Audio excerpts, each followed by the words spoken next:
Shalom teman-teman, mari kita sama-sama merenungi firman Tuhan. Pada malam hari ini, firman Tuhan yang saya ambil dari Ratapan 3 ayatnya yang ke-27 yang berbunyi, adalah baik bagi seorang yang memikul kuk pada masa mudanya. Sekali lagi, adalah baik bagi seseorang memikul kuk pada masa mudanya. Bisa dibilang memikul kuk itu adalah tanda salib ya, memikul salib pada masa mudanya. Di sini adalah saya mengambil suatu tema, yaitu adalah memikul salib di masa muda. Untuk poin yang pertama ada namanya ketangguhan atau resilience, yaitu kita ketangguhan ini atau resilience itu kita belajar memikul tanggung jawab dan beban selagi fisik dan mental masih kuat. Jika kita belajar tentang ketangguhan ini, kita itu selalu diajarkan untuk mempertahankan, dimana ketangguhan itu adalah mempertahankan sesuatu hal. Jika kita sudah mempertahankan, kita ingin belajar memikul tanggung jawab dan beban selagi fisik dan mental kita masih kuat. Masa muda itu masa yang dimana anak-anak ini sedang sibuk-sibuknya untuk mulai mendapati tanggung jawab baru, mulai belajar untuk memikul suatu tanggung jawab. Nah, di sini Tuhan pun mengajarkan kita untuk kita harus bertanggung jawab atas iman kita, yaitu dengan memikul salibnya. Dan selagi beban fisik dan mental kita itu masih kuat, jika kita sudah tua, maka selain fisik atau apapun yang menjadi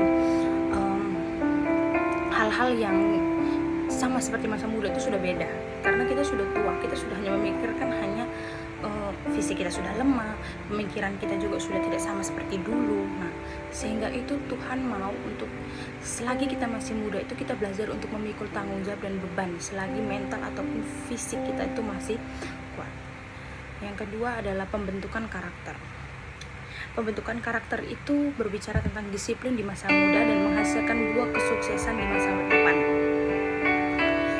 Disiplin di masa muda atau pembentukan karakter di masa muda ini mengajarkan kita tentang bagaimana cara membentuk sifat kita. Jika memang cara kita membentuk sifat kita itu kita dari kecil ya sudah bisa belajar untuk membentuk sifat kita.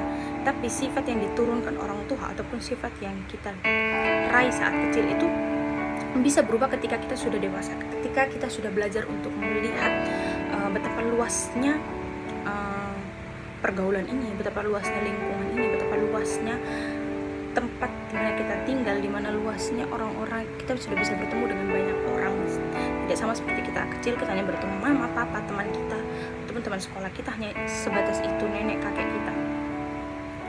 Tapi ketika kalian sudah mulai keluar, ketika kalian sudah mulai mempelajari semuanya, di saat kalian sudah berusia mungkin sudah memasuki tahap fase dewasa, di situ kalian bisa memulai membentuk karakter baru. Mungkin yang awalnya kalian adalah anak yang pemalas atau anak yang seperti apa, kita tidak pernah tahu.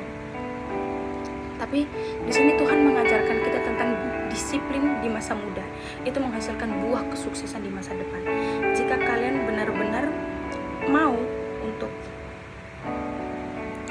mulai belajar disiplin di masa muda, pasti kalian akan mendapatkan suatu kesuksesan di masa muda. Selalu kan orang-orang itu selalu berkata kepada kita, kalau kalian mau sukses ya kalian harus disiplin, kalian harus seperti ini, kalian harus seperti itu. Pasti salah satu kata yang sering diucapkan adalah disiplin. Tuh.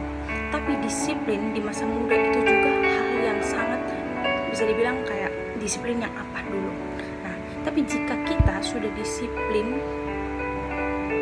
tentang bagaimana kita ingin Tuhan yang menyertai kita di sepanjang jalan masa muda kita, maka kita akan tetap memprioritaskan dan kita tetap menyatakan bahwa di masa muda ini aku ingin disiplin mengikut Tuhan Yesus, aku ingin disiplin mengikut kata Tuhan Yesus, dan aku ingin sukses untuk kedepannya.